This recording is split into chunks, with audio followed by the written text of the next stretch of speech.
What's up gamers, RussLyman here. In today's DIY video, I'm going to show you how I made this custom Metroid themed NES with matching controllers. Coming up. Russ, what you doing? Russ, what you doing? Russ, what you doing? Let's find out. Well, first thing is I'm sketching out where I want to place a Metroid on this system. I thought it'd be awesome to have a Metroid kind of grappling on the system. I use this a lot for reference, this World of Nintendo Metroid that I got. So kind of sketching out where I'm going to put the clay. Most of it's going to be made up of clay. The two-part epoxy that I use is called Epoxy Sculpt. So when you mix equal parts together, they'll harden in 24 hours. So just getting the basic structure around an outline of it and where the teeth are going to go. I could always paint the teeth after because it's like a more tan color. And you know, just using this again, it's reference. The Metroid has these weird things on the inside. I guess it's its brain or something like that, so I'm trying to put a couple balls in there to kind of mimic that.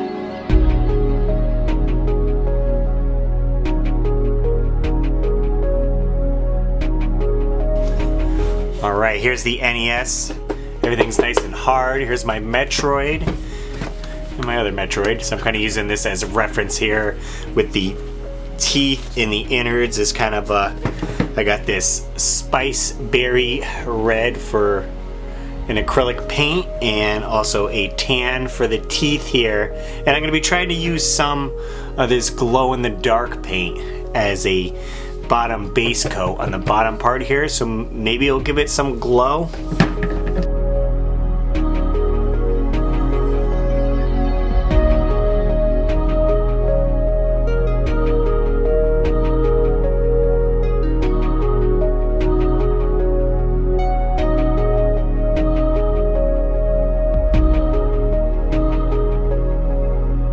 Now thinking how I can get this clear shape, I thought maybe using hot glue. You know, it's semi-clear and maybe we can tint it with some food coloring or something like that. So I was just building up layers of hot glue to kind of get this translucent look to the Metroid. Suppose you can use some type of silicone as well. It probably would have been better to build some type of wall system to really fill in and have it, you know, be a little bit more 3D like that, because essentially the hot glue would start, you know, pooling down to the sides. That was the only drawback of using this method. And I would use a heat gun to heat up all the hot glue so it would kind of melt back together, and this would get rid of air bubbles as well.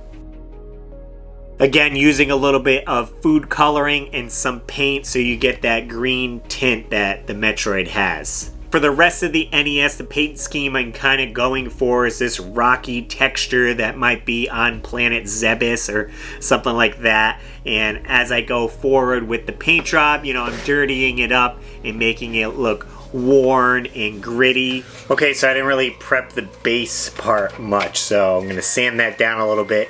Hit it with some primer so the acrylic paints are going to stick to it nicely. Don't have to go too crazy. I got all the detail on the top half, but just want to be able to get some color on here and rough it up some.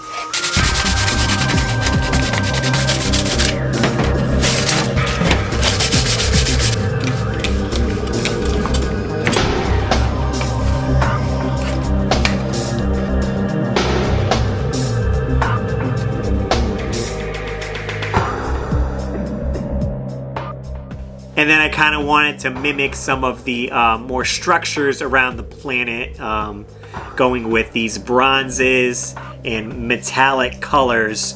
And I ended up making some plates that look like metal plates that could be on the NES.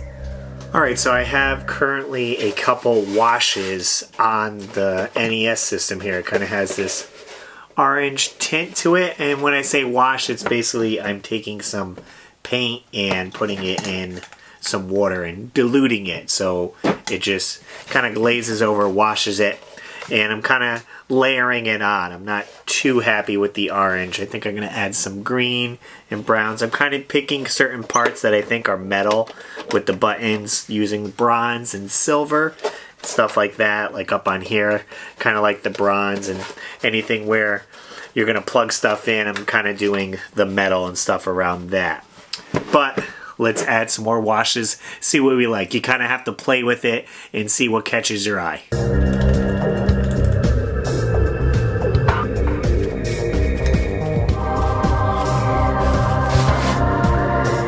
After I got it to where I really liked how it looked, I wanted to add a couple more little characters around the NES. I wanted to put a little Metroid on it, and I thought the front needed a little bit more, so I added the kind of screw attack symbol right on the front there. And again, I'm just using the 2-part clay, mixing that together and shaping it so it looks like the Metroid, and then when it hardens, you can go back and fine detail it and paint it.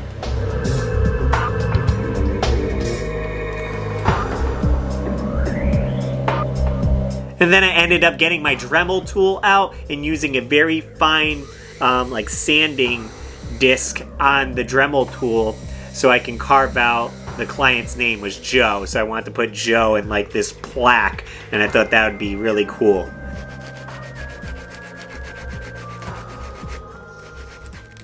And I ended up adding the planet name SR388, again carving it in there. This way, when you're carving it in like that, you can get the paint inside really deep and it comes out a lot better. Now once all those details were on, it was off to the paint booth to add some clear coat to it. This way it kind of protects the paint job, it wouldn't rub off, and it'll last a lot longer. You put about 3 to 4 coats on it, 10 to 15 minutes in between coats.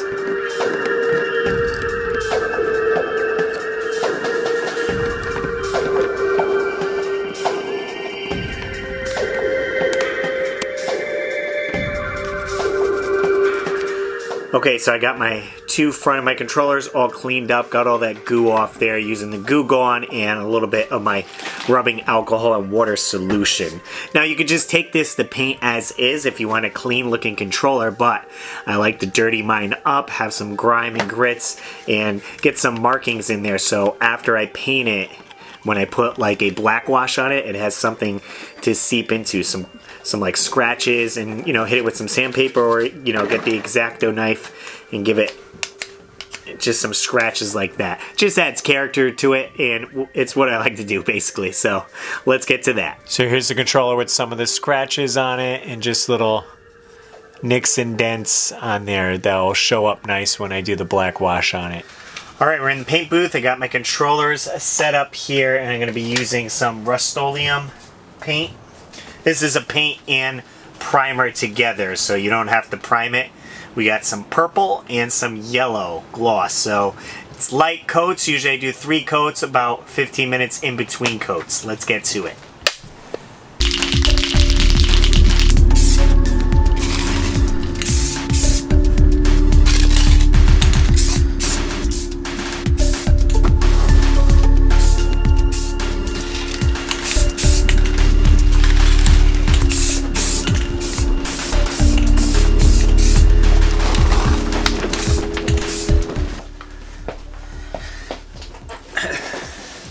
Alright, back from paint, we got our purple and yellow controllers right here. One's going to be for Ridley and one's going to be for Samus, matching her suit. So we have the base coat, now we're just going to kind of dirty it up, put some grime on it, black wash, so all the scratches now pop on it.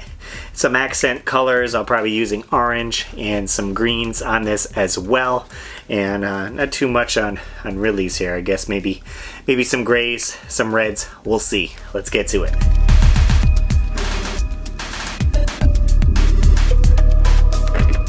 Again, I love this weathering technique, and it really fits with the theme. Adding scratches and gouges to the controllers, and then going back and filling those in with some watered down acrylic paint could be your wash essentially. Just using black or browns and adding a little bit of water so it really could get down into the crevices, and then wiping off as need be.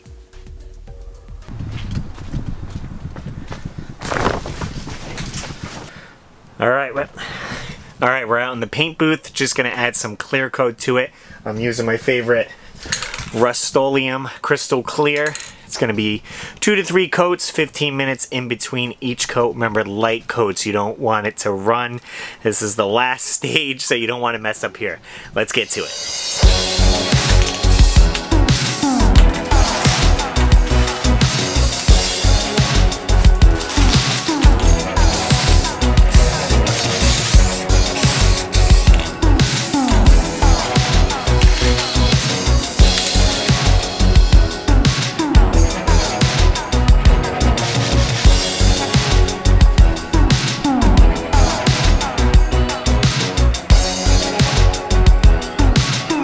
Now that the clear coat has dried on the controllers, one last thing I wanted to do was add some polish to the controllers so they really shine. So I'm just using some regular car polish on there, rubbing it on with a microfiber towel and letting it come to a haze, and then just buffing it off, and it really brings out the shine.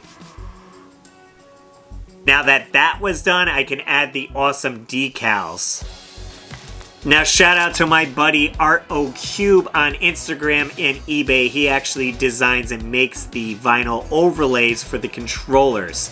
They come out fantastic, and what's great is they're pre-cut and they come with this clear sticker paper on the front of it, so you can line up the decal to make sure it's even with everything before you put it down. Definitely a great feature. Now the Metroid Samus themed one was an old vinyl that I had picked up a while ago, and I had to hand cut out the parts for the A, B, select, and the D-pad.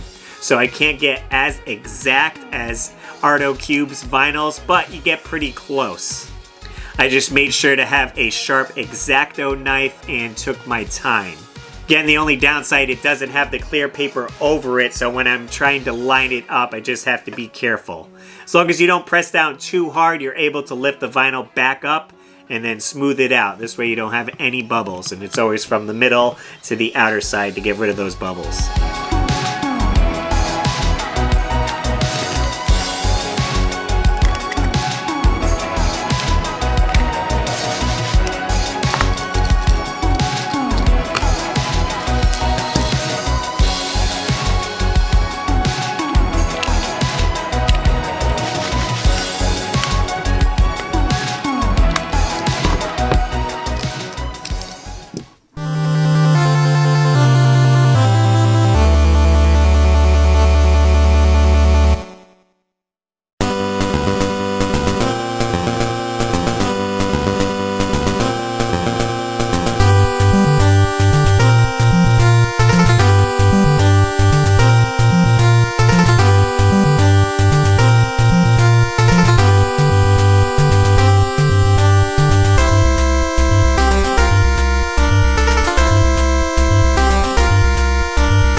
Well guys, here it is. Here's the finished product of the Metroid themed NES. Got the giant Metroid on top, that looks great. Nintendo right there, SR388, and I got my little initial there showing that I made the system. I also included the customer's name right there, Joe. Hopefully he enjoys that. Thought it'd be a fun little Easter egg. The Samus screw tack looking logo there looks pretty awesome as well. Very happy with how it came out. Looks awesome. Definitely comes together with the Metroid theme. Now Joe told me he was a big fan of actually the bad guys in the game, so I had to make a Ridley themed controller for him. Figured that Metroid was like one of the enemies, put it on the NES, so he had to do Ridley, and then of course have the regular Samus controller. Thought they go together great. Great contrast with the colors too. Purple being Ridley's color, yellow majority of Samus's suit. Really liked how these came out. And I added all the scratches and dirt and grime. I just love making them look all beat up and weathered like that. Adds character to it. It'd be like Samus's suit getting all beat up from fighting Ridley. Definitely cool. But yeah, putting together this theme was super fun. I haven't made a custom Nintendo in quite a bit. It takes a lot of time, and I used a lot of different materials on this that I was hoping would come together, and it did. If you guys are interested in any of the stuff that I used in the video, I'll have links in the description to that Epoxy Sculpt there. So in case you guys want to try something similar, you know what to use. And if you guys want to pick up a custom controller or console, I'll leave a link to my Etsy page down below. You guys can reach out to me there and fulfill an order maybe for yourself or friend. And I do have plenty of other build videos of NES controllers and consoles with a playlist that you guys can check out if you enjoy these types of videos. Well guys, be sure to let me know in the comments down below what you thought of this DIY video. Hit the thumbs up if you enjoyed it and subscribe if you're not already. As always gamers, I'm RussLyman and keep your world fun bit by bit. I'll see you next video. And I want to give a super shout out to all my Patreon supporters: Dan Buchanan, Joey Ellis, George Sandoval, Joseph Riviera, Nintendo, Joe Sheevy, David Apuzzo, Maynard, Brian Culpepper, TechWizX, Matthew Hannigan, Alex Kaz, Ian Oshie, Amanda Bartlett, Gannon, and all my Patreon supporters. Link below if you want to join, and I'll see you later.